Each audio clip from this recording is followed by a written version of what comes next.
6월 3일 KMA 뉴스 브리핑 시작하겠습니다. 코로나19 신규 확진자가 다시 400명대에 진입했습니다. 오늘 0시 기준 확진자는 467명인데요. 최근 며칠간 300명대로 내려왔다가 다시 늘어난 건 곳곳에서 집단 감염이 속출했기 때문입니다. 서울 남부교도소에 수감 중인 수용자 9명이 확진 판정을 받았고 서울 강동구의 한방병원에서 20명이 양성 판정을 받았습니다. 이 밖에 안산시 병원과 시흥시 제조업체 등에서도 누적 확진자가 늘고 있습니다. 숫자만 증가한 게 아니라 주요 방역 지표도 좋지가 않습니다. 감염 경로를 알 수 없는 환자 비율이 55일째 20%대를 이어가고 있습니다.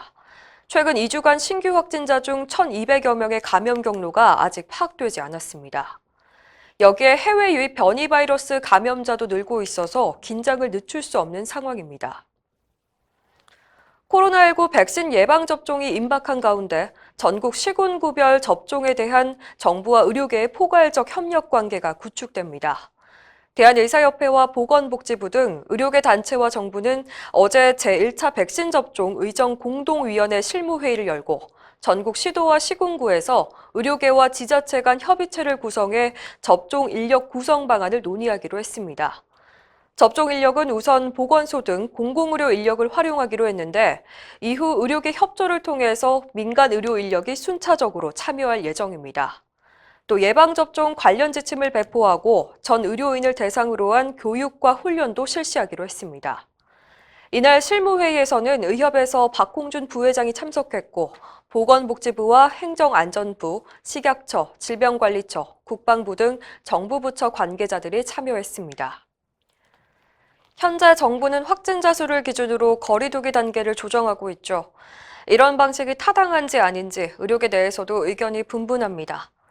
어제 열린 토론회에서 권순만 한국보건행정학회 회장은 사회적 거리 두기는 논리와 과학적 근거에 따라야 하는데 9시 이후 영업금지나 5인 이상 모임 금지는 거리 두기 효과에 대한 실증적인 증거가 부족하다고 지적했습니다.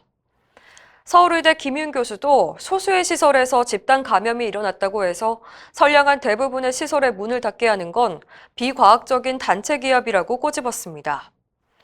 반면 고려의대 최원석 교수는 환자 수를 과소평가할 수 없다고 주장했습니다.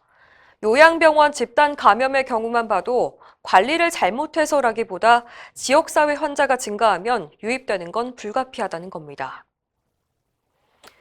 공중보건의사가 관사에서 숨진 채 발견됐다는 소식을 어제 전해드렸었죠. 고인이 평소 경무에 시달린 걸로 드러나서 안타까움을 더하고 있습니다.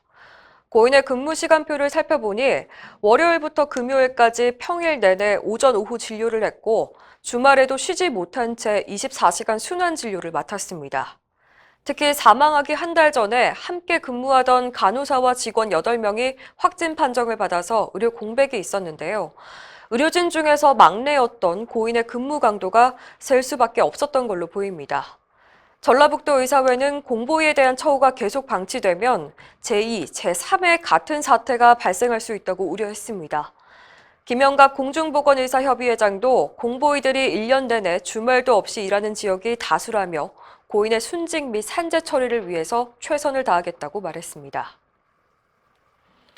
정부가 전공의들의 겸직 금지 규정을 완화하기로 했는데 이게 코로나19 현장에 강제 차출하기 위한 사전 포석이라는 논란이 일고 있습니다. 보건복지부가 어제 해명을 내놨는데요. 강제 차출의 목적이 아니라 코로나19 현장에 자원하고 싶어도 못하는 전공의를 위한 조치일 뿐이라고 밝혔습니다.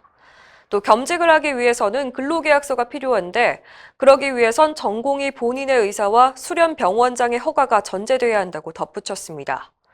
하지만 수련병원을 지휘감독하는 보건복지부가 전공의 지원을 요구하게 되면 병원장이 거절하기란 현실적으로 쉽지 않고 전공의 역시 병원장의 요청을 거부하기 힘들다는 점을 감안할 때 사실상 강제동원이라는 비판을 피해가긴 어려울 것으로 보입니다. 이상으로 뉴스 브리핑을 마칩니다. 자세한 사항은 의협신문을 참고하시길 바랍니다.